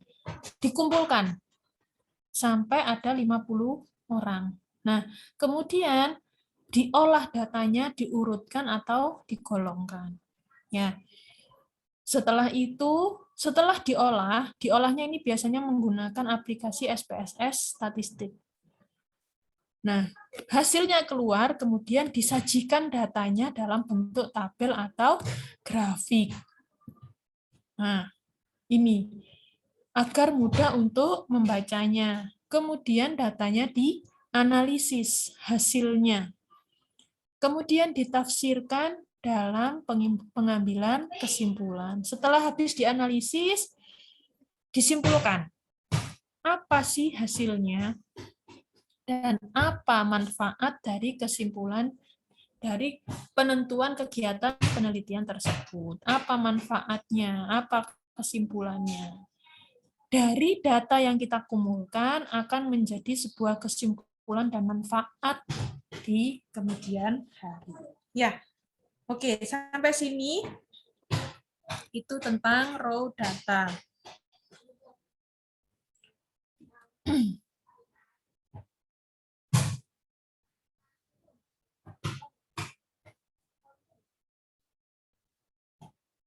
Oke, di sini poin 1, 2, 3, 5, 6 disebut statistik deskriptif.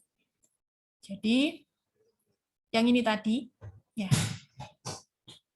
1, 2, 3, 5, 6 itu dinamakan statistik deskriptif. Jadi, tanpa analisis, tanpa generalisasi, tanpa pengujian hipotesis, dan hanya melakukan perhitungan-perhitungan saja. Yang saya bilang hanya min modus median. Nah, kalau poin 1, 2, 3, 4, 5, 6 disebut statistik inferensial dengan analisis generalisasi pengujian hipotesis.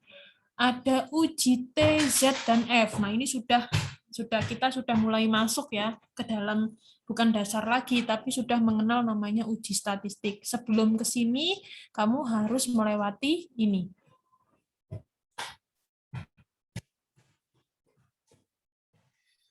Ya, kalau tanpa analisis data, namanya statistik deskriptif. Nah, banyak yang menyampaikan bahwa, atau ada beberapa yang menyampaikan bahwa, wah itu berarti statistik kualitatif, Bu, tanpa perlu analisis. Ya, benar, bisa jadi. Bisa ke sana, tanpa harus menganalisis. Berarti yang ini statistik inferensial ini statistik kuantitatif, ya. Istilahnya dengan uji analisis statistik, ya. Oke, kita ke jenis-jenisnya. Kalau statistik deskriptif, ya, Di sini ada dua, deskriptif sama induktif. Materinya tentang ini. Kalau induktif, materinya tentang ini. Nah, kalau deskriptifnya itu ada penyajian data. Semuanya menyajikan data. Semua menyajikan data. Semua induktif pun atau inferensial itu juga ada pemusatan, penyebaran, angka indeks ada. Tapi kalau deskriptif tidak ada ini. Kalau induktif bisa ada ini dan ini. Ya. Di sini di inferensial ada probabilitas, ada sampling, ada teori duga, ada pengujian hipotesis, regresi, korelasi, parametrik, non parametrik. Tapi kalau di deskriptif nggak ada. Tapi di induktif tentang penelitian deskriptif itu ada semua, termasuk di dalamnya. Ya. Nah, kemudian data itu himpunan nilai yang diperoleh dari observasi. Sudah ya, sama seperti yang tadi sama sebelum-sebelumnya. Data itu dimulai dari objek, kemudian diamati, kemudian diambil dari sebuah variabel, kemudian menjadi sebuah nilai atau varian. Ya. Kalau data kualitatif biasanya itu hanya diamati berupa wawancara atau pengamatan. Tapi kalau data kuantitatif itu diperoleh dengan kegiatan pengukuran dan penilaian. Ya.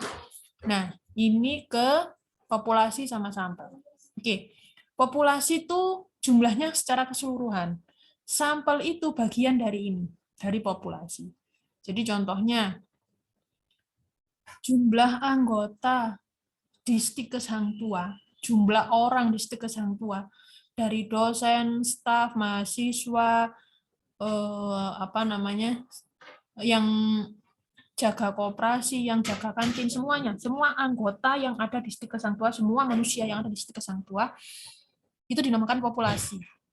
Nah, kemudian kita mengambil sampel, ya, jadi menganggap semua itu sama, anggota Stikes Hang Tuah itu sama. Misalkan, nggak melihat gender itu perempuan atau laki-laki. Nah, kemudian kita ambil sampel di random, keluarlah mungkin dari 1000 keluar 150. Nah, berarti 150 sampel itu yang akan menjadi responden kita. Hasilnya, kalau penelitian kuantitatif itu bisa menggambarkan secara keseluruhan keadaan. Tapi kalau penelitian kualitatif itu tidak bisa atau tidak boleh digambarkan bahwa keadaan itu sama secara populasi. Ya, itu bedanya. Kemudian pengertian dan jenis data. Data itu ada data kualitatif, kuantitatif. Oke, ada data diskrit dan kontinu. Nah, ini sudah dibedakan ya. Data kualitatif itu jenis kelamin, warna bunga, habitat. Itu hampir sama seperti skala data nominal. Oke. Kalau data kuantitatif, jumlah kloroplast, trombosit, jumlah sel, kemudian berat badan, ada diskrit sama kontinu, itu lebih ke arah interval sama rasio. Jadi kalau data kualitatif itu lebih ke arah skala data nominal dan ordinal. Kalau kuantitatif, skala datanya itu ke arah rasio sama interval. Tapi Bu, di data kalau kita ambil statistik penelitian kuantitatif, itu boleh nggak Bu ada skala data nominal ordinal? Boleh, sangat boleh sekali. Hanya ini pembedaan jenis data saja, ya. Bukan kalau penelitiannya kalau penelitiannya kuantitatif, datanya harus kuantitatif, tidak. Ya.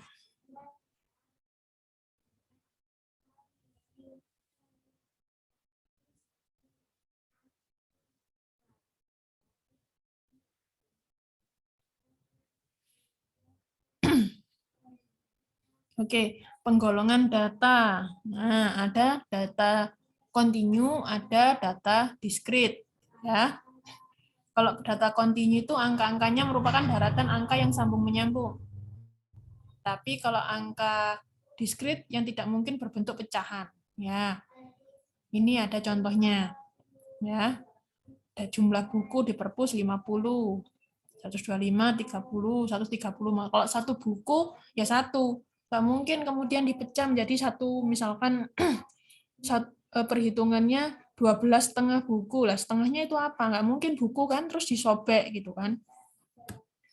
Oke.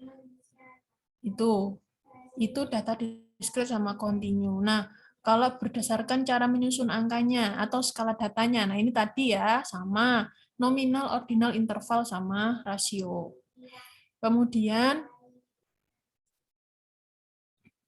berdasarkan bentuk angkanya. Kalau saya hanya menyampaikan, tapi ini tidak perlu dibingungkan. Istilahnya ini hanya istilah ya, bentuk angka. Karena apa? Karena kalau ini bentuk angka tunggal atau kelompok, data seketika atau urutan waktu itu tidak mempengaruhi uji statistik, atau istilahnya tidak mempengaruhi uji statistik apa nanti yang akan dipakai. Ya, dalam penelitian. Jadi yang mempengaruhi itu nanti skala data. Kamu mau menguji apa, syaratnya itu harus tahu skala data. Tapi untuk bentuk angkanya atau berdasarkan waktu pengumpulannya, data tunggal atau kelompok, data seketika atau urutan waktu, itu tidak mempengaruhi. Itu hanya sebuah istilah. Ya. Kemudian sumber data. Nah, data primer sama data sekunder. Biasanya penelitian kalian itu paling banyak di data primer. Jadi mengambil langsung, wawancara langsung, mengisi kuesioner. Jarang menggunakan data sekunder. Tapi data sekunder ini juga banyak dipakai atau dibuat oleh para peneliti. Termasuk salah satunya adalah saya. Saya paling senang membuat sebuah penelitian yang datanya data sekunder. Kenapa, Bu? Karena data sekunder tidak melibatkan banyak orang. Data sudah kita dapat, kita tidak perlu capek-capek untuk ngambil data secara langsung ke orang lain. Data itu sudah ada, tinggal kita mengolah. Jadi, saya paling suka penelitian dengan data sekunder. Ya sudahlah Bu, kalau gitu saya juga data sekunder aja. Tidak semudah itu, ya. Kenapa kita kok pakai data sekunder dan kenapa kok tidak kita pakai data primer? Jadi ada alasannya. Waktu saya dulu S1, saya pakai data primer. Jadi wawancara langsung, pengisian kuesioner langsung. Pada waktu saya S2, saya pakai data sekunder.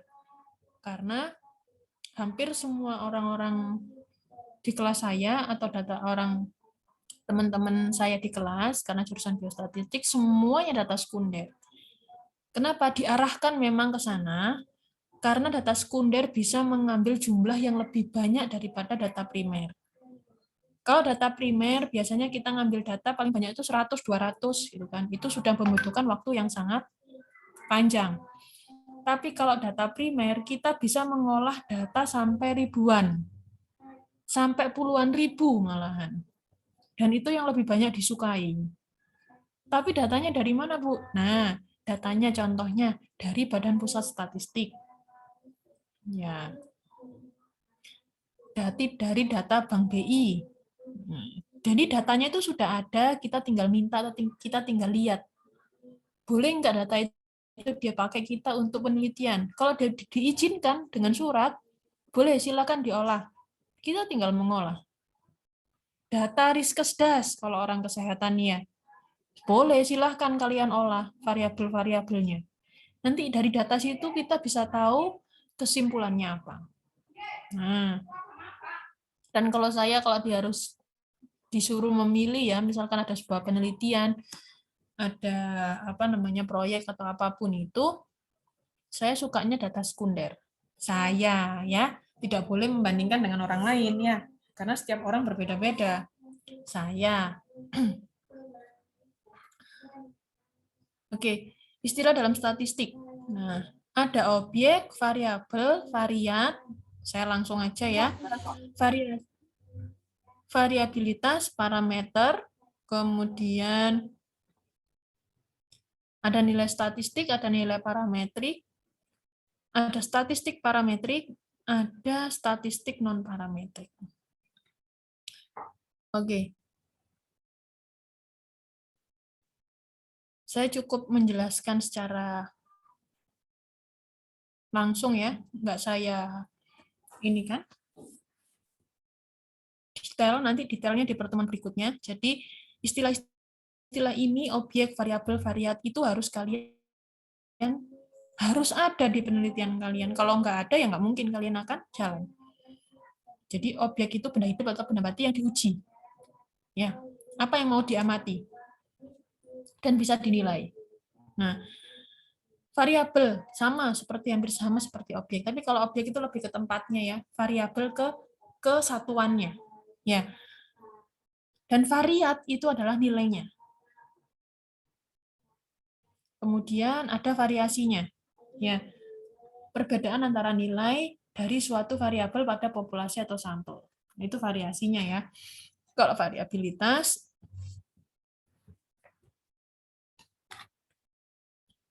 variabel kemungkinan untuk bervariasi dari nilai suatu variabel pada suatu populasi dan sampel. Istilahnya itu variasi, variabel, varian, terus kemudian ini apa? Variate itu sama. Variabel itu variabelnya apa ya? Komponennya ya. Sesuatu yang bisa diukur, variat itu nilainya, variasi itu perbedaan antar nilai, variabilitas itu variasi antar nilai di dalam suatu variabel. Ya. Kemudian parameter itu suatu variabel yang terukur. Jadi bisa dievaluasi dalam suatu populasi atau sistem. Kemudian nilai statistik. Nilai dari suatu parameter yang diperoleh dari perhitungan data. Perhitungan atau data sensus ya. Itu nilai statistik. Kalau nilai parametrik itu masih harus dinilai dulu, harus analisis dulu dalam statistik. Nah, statistik itu ada dua. Ada statistik parametrik dan ada statistik non-parametrik. Statistik parametrik dan non-parametrik ini hanya ada pada penelitian kuantitatif. Di penelitian kualitatif tidak ada. Karena mereka tidak membutuhkan analisis data. Analisis data itu hanya ada di statistik parametrik.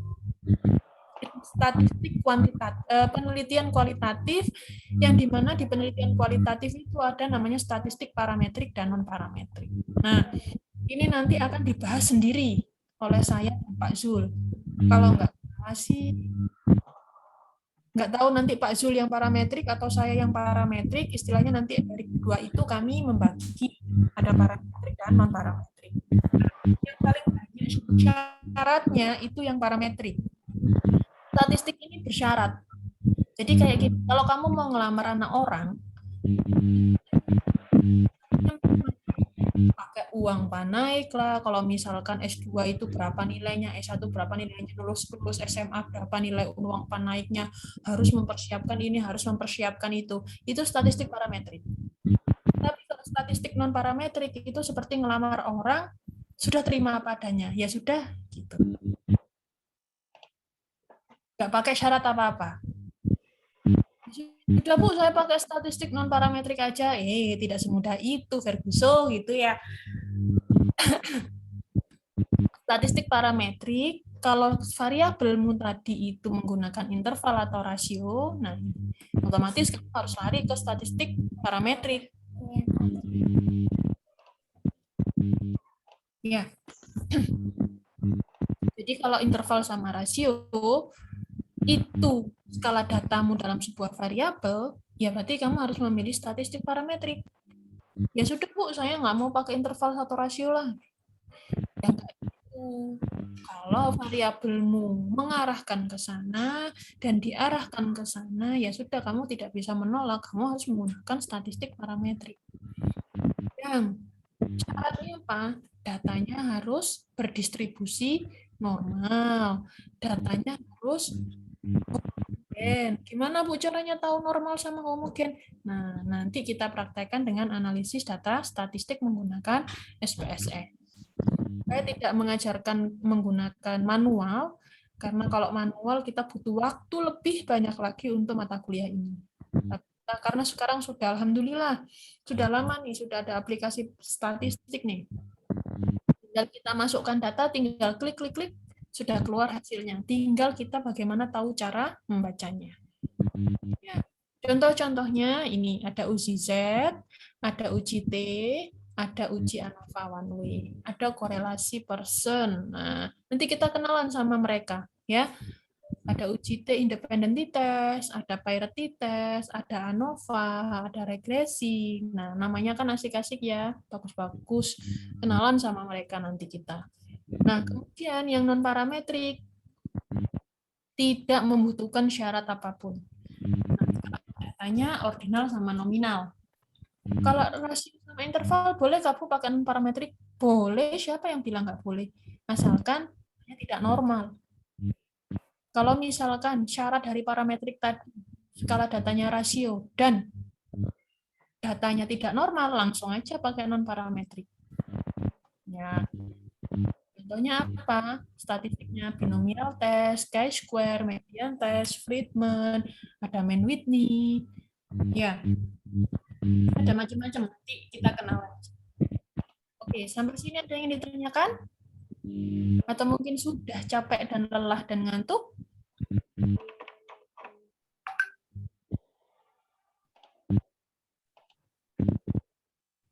Oke, kayaknya sudah mulai lelah. Sudah juga, saya juga harus berpindah ke kelas sore. Oke, kalau nggak ada pertanyaan, saya pindah kelas sore. Saya masuk jam 3 sebenarnya. Kalau nggak ada, saya akhiri ya. Ya Bu, insya Allah cukup. Ibu, maaf mau bertanya, Bu. Ya, silakan. Untuk absensi bagaimana ya, Bu? Oke, untuk absensi nanti saya kirim Google link, Google Form-nya ya. Tadi saya minta bantuan ke siapa ya?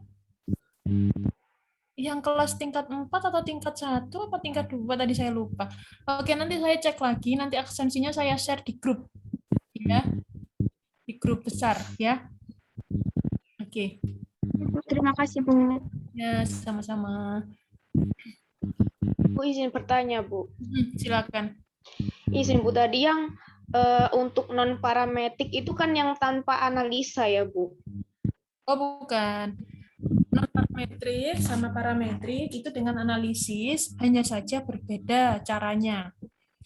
Yang tanpa analisis tadi statistik deskriptif. Penelitian kualitatif. Jadi tanpa analisis, jadi tanpa menggunakan perhitungan statistik. Kalau yang non-parametrik tetap analisis. Oh, siap, Bu. Terima kasih. Ya, sama-sama. Yang lainnya? Nggak ada? Oke. Kalau nggak ada, saya akhiri. Terima kasih atas waktunya. Terima kasih atas kehadirannya. Insya Allah kita ketemu lagi di minggu berikutnya ya. Masih ada 13 kali lagi pertemuan. Untuk materi akan saya share sama sekalian yang tadi ya, yang metodologi. Dan insya Allah setelah selesai mengajar sore saya share semuanya. Terima kasih atas waktunya untuk semuanya. Sehat selalu, salam sehat. Saya akhiri. Wassalamualaikum warahmatullahi wabarakatuh. Warahmatullahi wabarakatuh. Terima kasih, Bu. Assalamualaikum warahmatullahi wabarakatuh. Terima kasih, Bu. Sama-sama.